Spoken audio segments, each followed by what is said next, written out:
İnsanların təkamül yolu da onların fərqlərindən qaynaqlanır. Bu çox incə məsələdir. Bu məsələlərə təəssüf edirəm ki, toxunulmur çıxışlarda. Lazımı diqqət ayrılmır. Hamı eyni olsaydı yaşamaq mümkün olmazdı, yorucu olardı, insan bezərdi. Təsəvvür edin, hamı eynidir. Və dinin də məqsədi bu deyil ki, hamını eyniləşdirsin. Cəmiyyətlər, xalqlar da belədir. Azərbaycanlılar, farslar, türklər, ərəblər həyat tərzlərinə, mədəniyyətlərinə görə fərqlidirlər. İslam gəlməyib hamısını eyni şəkilə salsın. Bir dənə qəribə bir mədəniyyət yaratsın ki, hamı gəlsin, eyniləşsin o mədəniyyətin içində həzm olunsun. Tamamilə belə deyil. Yanlışdır bu. İslam milli və mədəni özəllikləri qoruyub. Bu faktdır tarixdə. Və bugün də qorumalıdır. İslam bəyənir ki, İslam ümməti hər bir xalq öz fərqli xüsusiyyətləri ilə o ümmətin tərkib hissəsi olsun. Quran deyir, li-təarəfu, bir-birinizi tanıyasınız, yəni bu fərqlər qorunsun. Bəzən ümmətçilik adı ilə bir qəribə insan toplumu görürük cəmiyyət Azərbaycanda da. Məsələn, ərəb kimi danışır, ərəb kimi, vurğuları ərəblər kimi eləyir, ərəblərə oxşadır, özünü elə bilir, İslam budur. Ərəbin paltarını geyinir, ərəbin tərzində danışır, biri farsın tərzində danışır, biri türkün tərzində danışır. Bu tamamilə yanlışdır.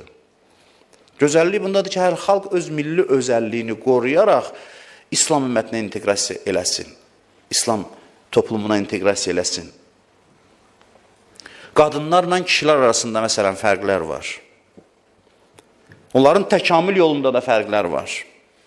Kişi harda qətiyyətli olmalıdır, qadın harda qətiyyətli olmalıdır. Kişi harda güzəşt eləməlidir, qadın harda güzəşt eləməlidir. Dindarların və insanların çoxu bu fərqləri nəzərə almır və səhv davranırlar. Bəzi dindar ata-analar var ki, öz övladları ilə aralarında olan fərqləri nəzərə almırlar. Özlərinə aid olan məsələləri övladlarından da tələb edirlər. Bunun yaş fərqi var, bunun mühit fərqi var, bunların hamısını sən nəzərə almalısan və bu problem yaradır. Yadınızdadır, mən ailə haqqında geniş danışmışdım cümələrdə, xatırlayanlar varsa. Orada danışdıq ki, kişi ilə qadının yersiz gözləntiləri olur bəzən bir-birindən. Çünki kişi qadını özü ilə müqayisə eləyir, qadın da kişini. Özünə aid olan məsələləri ona da tətbiq eləyir. Məsələn, çox qısqanc kişidir, evliliyin təzə vaxtlarında qadına deyir, məsələn, filmlərə də baxma ki, üzr istəyirəm, məsələn, oradakı kişilərə baxma, məsələn, üzr istəyirəm. Bu anlamır ki, qadının baxışı ilə kişinin baxışı fərqlidir. Kişi az nəzarət edir baxışına, kişinin nəzəri tez qaçır o yan bu yana. Qadın belə yaranıb ki, bir nəfərdə təmərküzləşmə var onda, bir nəfərə mərkəzləşir. Onun gözü o baxımdan görmür. İndi istisna, üzr istəyirəm, həyasız insanlar var, onlar heç. Amma qadın belə qurulub ki, birinə tez bağlanır. Və onun gözü başqalarını sənin kimi deyil, özünlə müqayisə eləmə ki, sən göz və yəli eləyə bilmirsən. Kişi daha çox mübarizə aparmalıdır gözünə sahib olmaq üçün. Qadın isə o qədər də mübarizə tələb olunmur. Çox arvadlılıq var da dinimizdə. Mən heç vaxt buna təşviq etməyin tərəfdar deyirəm ki, insanlara deyək ki, məsələn, kişilər çox həyat yoldaşı ilə bir neçə nəfərlə evlənsinlər. Çünki din demir buna təşviq elə və lazım da deyil bunu təbliğ etmək. Bəzi xüsusi şəraitdə buna icazə verir din. Bəzi şəraitdə, xüsusi bir şəraitdə buna icazə verir. Amma o demək deyil ki, din buna təşviq edir. Müəyyən şəraitdə buna icazə verir. Qadın nə edir? Qadın dərhal kişini özü ilə müqayisə eləyir. Özü ilə müqayisə eləyir. Qadın axı belədir, bir kişiyə bağlanır, başqalarını gözü görmür. Bu kişini də özü kimi zənn eləyir. Elə bilir ki, kişi indi başqası ilə evlənsə, artıq bunu sevməyəcək. Amma başa düşməlidir ki, kişidə bu haçalanma mümkün olur. Necə valideynlər, məsələn, 3 övladının üçünü də çox istəyir. Bunun da 2 həyat yoldaşı ola bilər və onları eyni dərəcədə diqqət ayırıb, məhəbbət göstərə bilər. Əlbəttə, mən yenə deyirəm, mən bunu təbliğ etmirəm. Və ona görə demirəm, təbliğ etmirəm ki, çəkinirəm nədənsə, ki, mühitdə qəbul olunmaz filan. Ümumiyyətlə, din buna təşviq etmir. Amma yəni, buna icazə niyə verir ki, kişi bir neçə qadınla ailə qura bilər, hansısa istisna situasiyalarda və qadın da ondan narahat olmasın, çünki kişi eyni şəkildə 2-3 qadına hətta diqqət ayıra bilir. Amma qadın özündə ki, bunu görmür, deyir, vəssalam, mən gözdən düşdüm. Mənim da işim bitdi.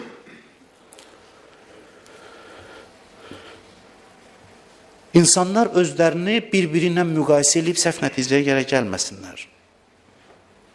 Mən yadınızda da ailə haqqında danışanda deyirdim, kişi ehtiyac görmür ki, ona gündə desinlər ki, səni çox istəyirəm. Buna ehtiyacı yoxdur kişinin.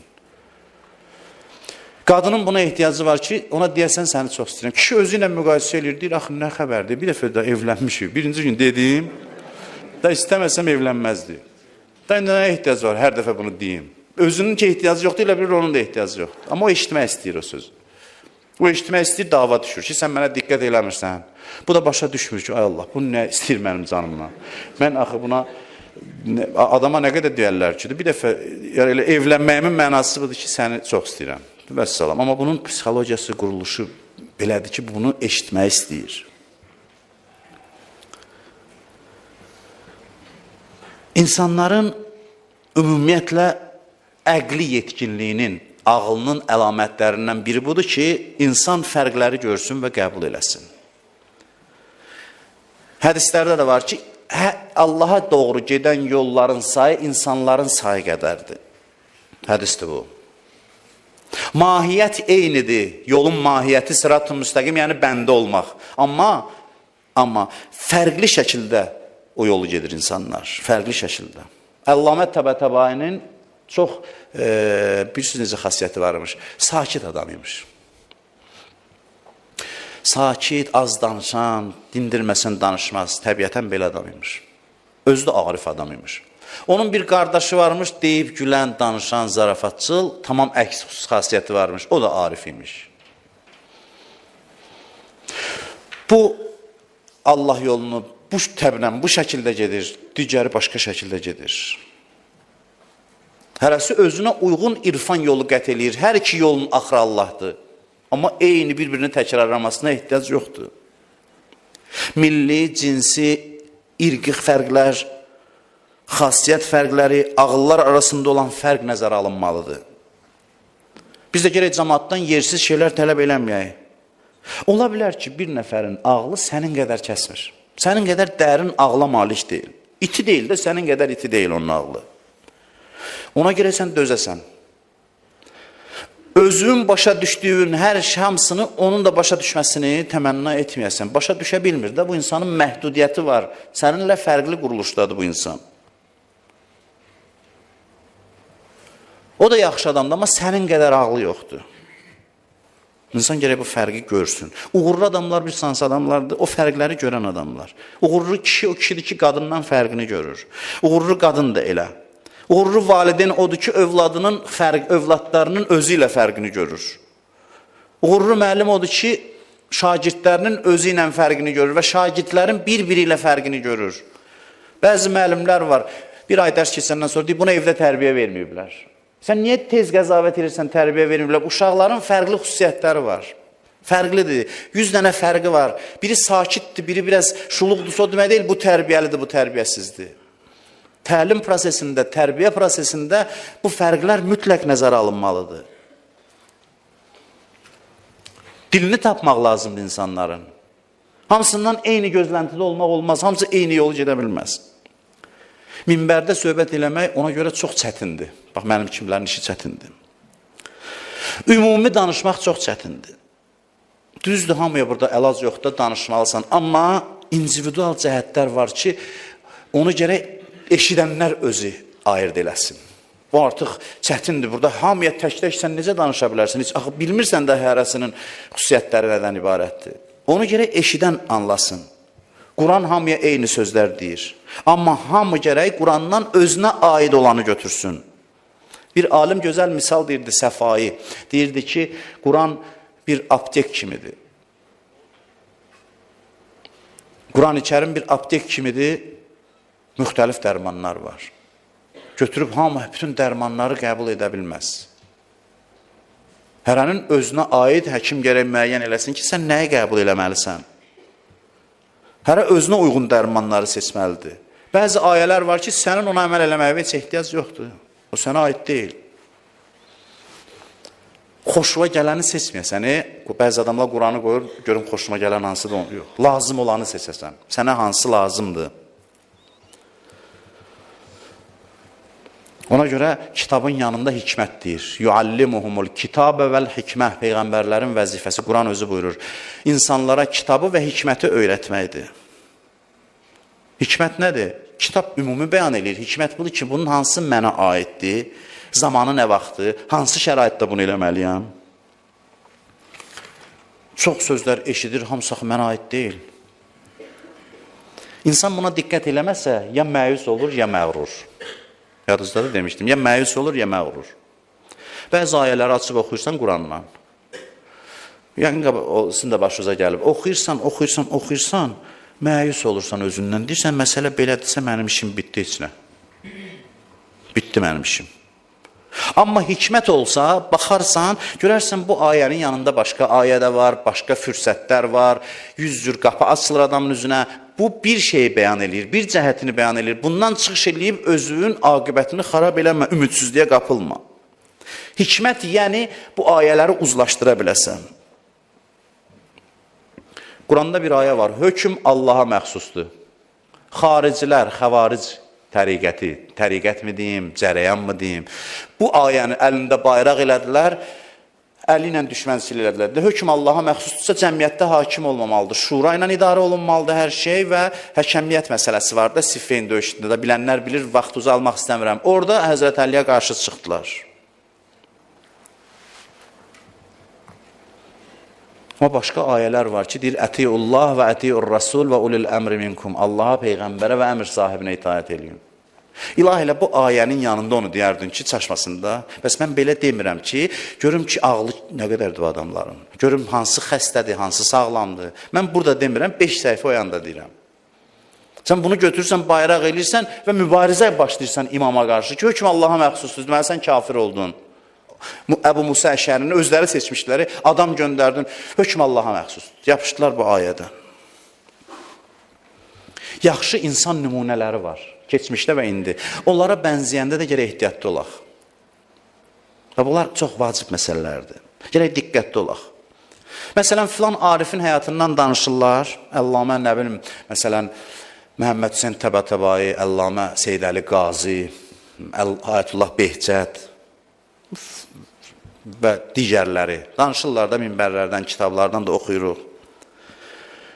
Və burada diqqətli olmalıyıq ki, çalışmamalıyıq ki, onların əməllərinin şəklini, zahirini götürək, onlara əməl eləyək. Eyni ilə onlar kimi rəftar edək. Hədislərdə də var, Həzrət Əli deyirdi ki, ətrafına mənim kimi ola bilməzsiniz. Əsas odur ki, çalışın nəsə, yol gedin. Sən eyni ilə filan Arifin əməllərini təkrar edə bilmirsənsə, məyus olma. Onun öz ruhi vəziyyəti olub, onun öz ictimai şəraiti olub, onun öz fərqli imtihanları olub, fərqli imtiyazları olub, fərqli cəhətləri olub. Məsələn, sənin imtihanın anaya səbr eləməkdir və yaxud həyat yoldaşına səbr eləməkdir. Bunlar sənin düyünlərindir, məsələn. Amma Arifdən kitablar oxuyursan, əsasən, məsələn, baxsan, namazı belə qılardı, gecə namazı belə qılardı, filan ziyarətə belə gedərdi, filan duanı belə oxuyardı. Sən başlayırsan onları ona uyğunlaşdırmağa, sonra görürsən ki, mən də onları eləyirəm, amma nə oldu, heç mən filan kəs olmuram, elə yerimdə addımlayıram.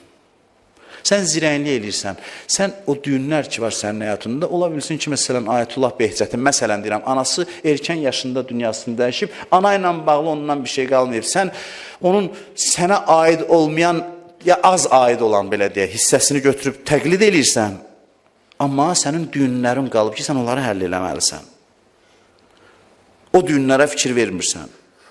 Eşitdiyin şəklini təkrar edirsən, amma sənin imtihanın bu deyil. Ola bilər sən namazları vaxtında qılırsan, biri də minbərdən danışır ki, filan alim namazlarını vaxtında qılırdı, sən də demək ki, nə olsun, nə böyük şey, mən də elə bütün namazlarımı vaxtında qılıram. Bəzən tükan açır adam, özünü göstərir. Allahın imtihanına baxın hardadır, problemin hardadır.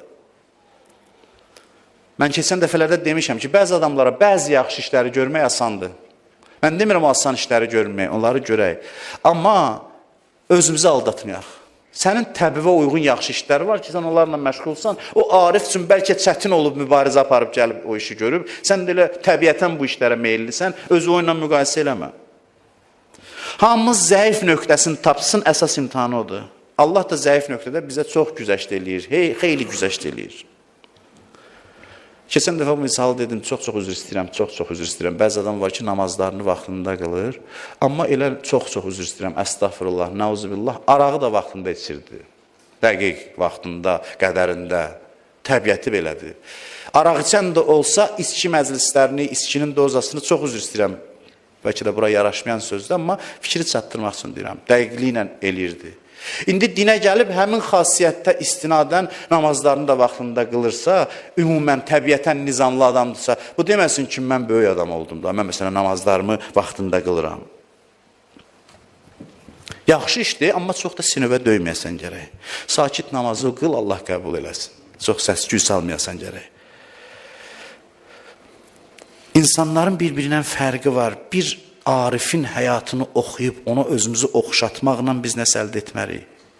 Bəs biz niyə danışırıq ariflər haqqında? Filan arif belə elədi. Ona görə danışırıq ki, təşviq olunaq ümumiyyətlə Allaha tərəf getməyə. Amma bir neçə məsələlər var ki, o məsələlərdə onlara oxşasan, hünər eləməmsən. Məğrur olmayasan gərək. Ola bilər bu işlər sənin üçün asandır, onun üçün çətin olur.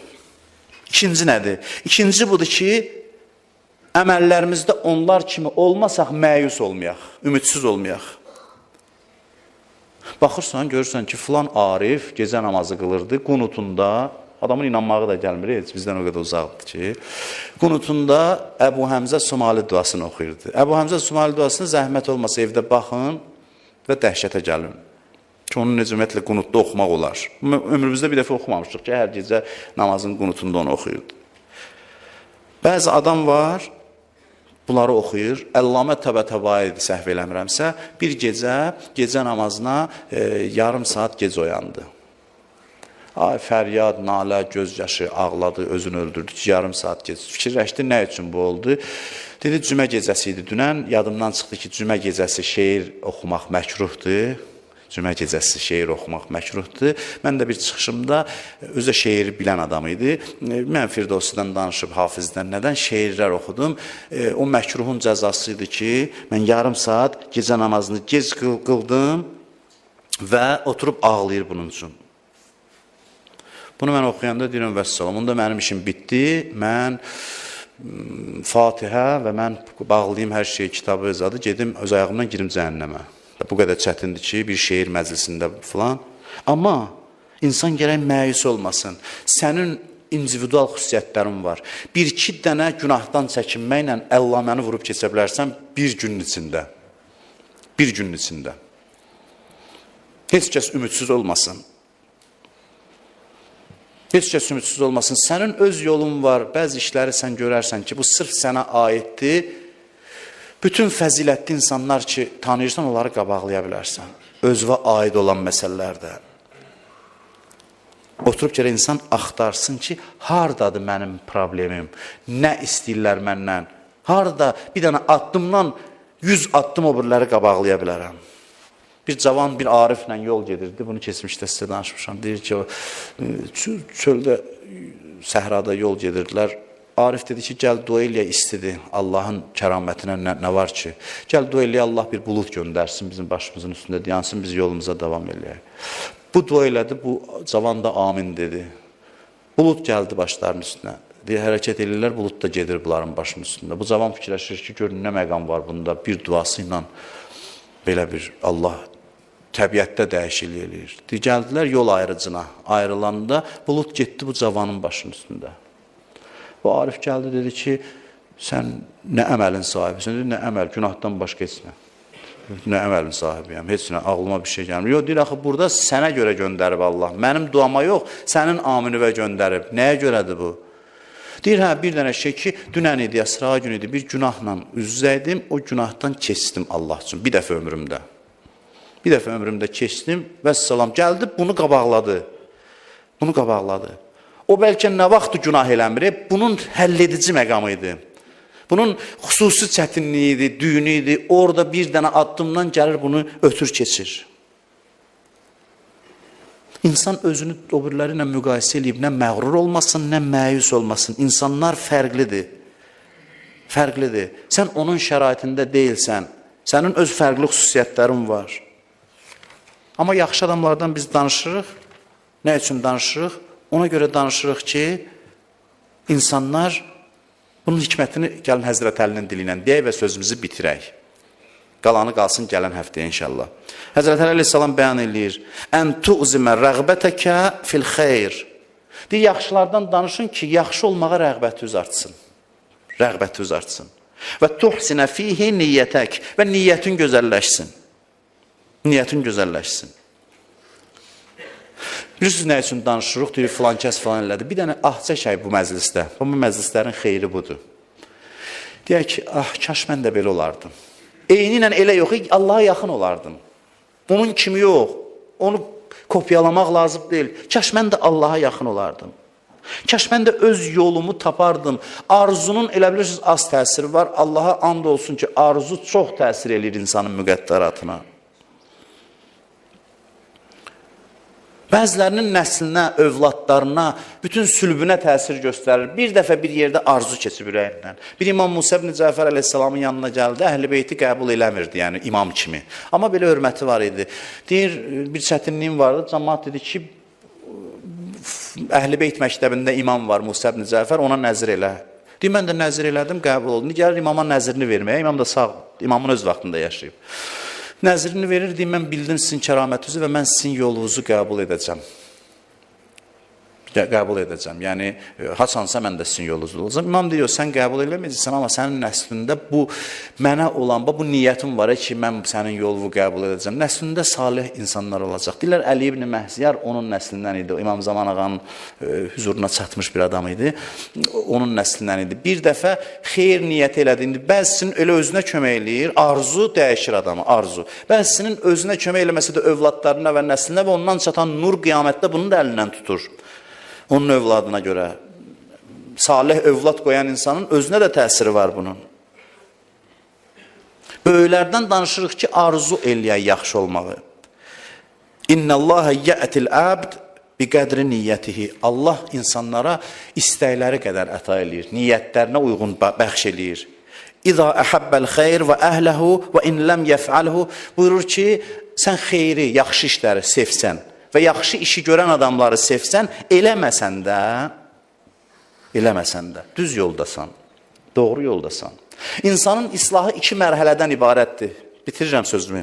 İnsanın islahı iki mərhələdən ibarətdir. Birinci mərhələ, yaxşı olmağı arzulamaq. Can fəda olsun o pis adama ki, yaxşı olmaq arzusundadır. Yaxşı olmaq istəyir. Bu az iş deyil. Pis o zaman süqut edir ki, yaxşı olmaq istəmir. Bütün o pis adamlar ki, yaxşı olmaq istəyir, alınmır, amma arzulayır, onların aqibəti yaxşı olacaq inşallah. Onların aqibəti yaxşı olacaq. Bəzi insanlar o qədər xəbis və yaxud o qədər bədbəxtlər ki, arzulamaq da istəmirlər. Yaxşı ola bilmirsən, arzu elə. İstə ki, yaxşı olasan. Kaş mən də yaxşı adam olardım, kaş mən də Allaha yaxın olardım. Bu böyük bir şeydir. İkinci mərhələ nədir? İkinci mərhələ yaxşıları sevməkdir. Yaxşı olmağı arzulamaq və ikinci mərhələ yaxşı adamları sevməkdir. Bəzi adam var, özü yaxşı deyil, yaxşılardan danışanda əsəbləşir.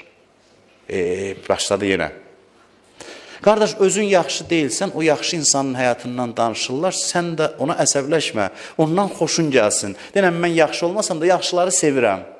Yaxşı adamlara məhəbbətim var. Yaxşılara kin yoxdur ürəyimdə, kin-küdurət yoxdur ürəyimdə.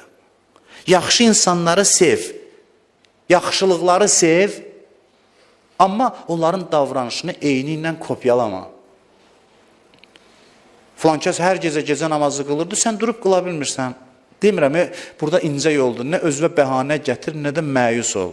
Hərənin bir cür xüsusiyyəti var. Ola bilsin ki, sən hansısa bir məqamda bir dənə əməl eləməklə onun bu vaxta qədər qıldığı gecə namazının savabından çox savab qazanarsan və sənə tədricən qismət olar. Ya heç qismət olmaz, bilmirəm. Hamı eyni təbdə, eyni təbiətdə, eyni xasiyyətdə deyil. Və həmişə mən Məhərrəmdə də demişəm, İmam Hüseyin əleyhissalamın məzlumiyyətinin səbəblərindən biri bu idi ki, İmam Hüseyin əleyhissalam yaxşılığı və yaxşıları sevdirmək üçün o qədər məzlumiyyəti qəbul elədi. Çünki İmam Hüseyini sevmək asandır axı. Ona görə ki, o qədər məzlumiyyət qarşıladı, o qədər məzlumiyyətə düçar oldu ki, ən təkəbbürlü adamı da öz qarşısında sındıra bilir. Amma bu ilk mərhələdir. Məzlum övliyaları sevdikdən sonra ki, məzlumiyyəti aşkardır, yavaş-yavaş gedirsən qüdrətli övliyanı sevməyə. Və şəriət hələ ora gəlib çatmayıb. İmam Zaman niyə zuhur eləmir? İmam Zaman da tikə-tikə doğranmayacaq ki, onu sevmək o qədər asan olsun. İmam Zaman qüdrət sahibi olacaq. İnsanlarda da belə xüsusiyyət var. Övliyanı qüdrət sahibi görəndə başlayır qısqanmağa. Nəinki övliyanı, ruhaninin birində bir şey görəndə başlayır qısqanmağa, deyir, keflədilər, filandılar. Onun çəkdiyi əziyyəti görmür. İmam Rızaya bilirsiniz nə qədər söz deyirdilər. Deyirlər, oturub sarayda keflədir, filandı. Bilmirdi ki, nə qədər əziyyət çəkir İmam Rıza əleyhissalam. O əziyyət tərəfini görmürdülər. O əzab tərəfin, çətinlik tərəfini görmürdülər. Məzlum imama göz yaşı axıtmaq insanı hazırlatmalıdır. O yerə ki, qüdrətli imama bağlansın və qüdrətli imamı sevə bilsin. O mərhələyə çatdıqda artıq təkamül eləmiş olur insan. Bu söhbətimizin davamı var. Bəhsimiz biraz naqis qaldı. Yenə də izah edəcəm. Amma mən düşünürəm ki, hər bir Allah yolu gedən insanlar hamısı bax bu mövzunu xüsusilə nəzərindən keçirməlidir və özünü tanımalıdır. Öz fərqli cəhətləri ilə birgə Allaha doğru hərəkət eləməlidir. Öz fərqli cəhətlərinə uyğun heç kəsi əməldə təqlid eləməməlidir. Təqlid elədimsə, başladınsa, onun əməlinin şəklini götürüb özünə tətbiq eləməyə, görürsən ki, başın qarışır və heç bir yerə gedib çata bilmirsən. Sən ondan məzmunu götür. Hər bir fəzilətli insanın əməlinin məzmununu götür və öz individual xüsusiyyətləri və uyğunlaşdırıb hərəkət elə. Onda görəcəksən ki, nəticədə tez əldə edə biləcəksən. Əuzu billahi minəşşeytanirracim. Bismillahirrahmanirrahim. İnna a'taynakal kevser fesalli li rabbike venhar. İnne şanaka huvel abtar. Sadaqallahul aliyyul azim.